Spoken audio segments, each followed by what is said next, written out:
बिस्मिल्लाहिर्रहमानिर्रहीम। अस्सलाम वालेकुम प्यारे बच्चों। Class 5th subject Urdu. मेरा मौजू है तस्वीर कश्मीर। यह गो सन बच्चे हेकन किताब खोलित तथ पे वुचन पेज नंबर 29 तस्वीर कश्मीर।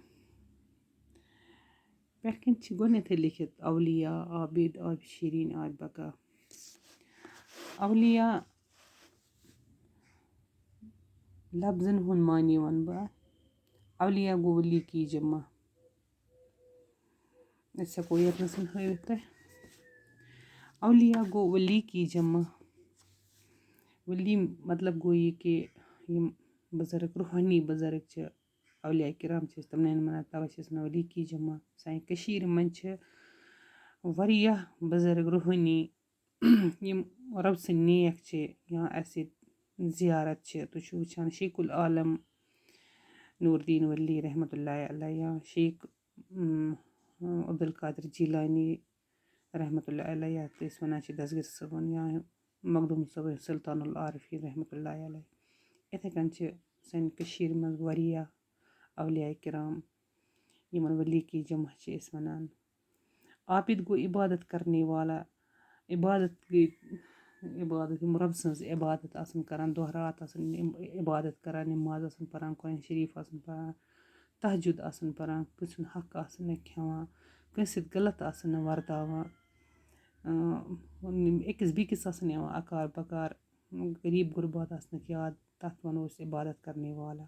आब शीरीन वनान मीठा पानी। आब शीरीन मीठा पानी गो ये कशीर मज कोह बियाबान यमो मज आब वसान युस साफ तो शफाफ आसान मीठ तो मुदर आसान वनान तवे आब शीरीन गो मीठा पानी यथ न कह मिलावट आसान। आब बका गो वो पानी जो जिंदगी दे। आब बका तथ आबस वनान युस जिंदगी दिवान च।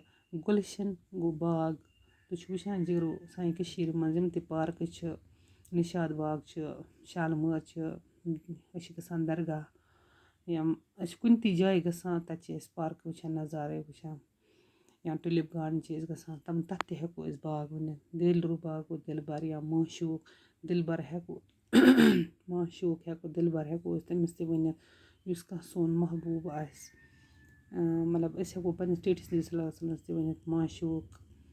इथे कन पयामे जाँ फिजा दिल को खुश रखने वाला पैगाम युस कुन दिल खुश कर तथ वनान रखने वाला पैगाम दिल को खुश रखने वाला पैगाम कസുन दिल अंजाम आनुन याद।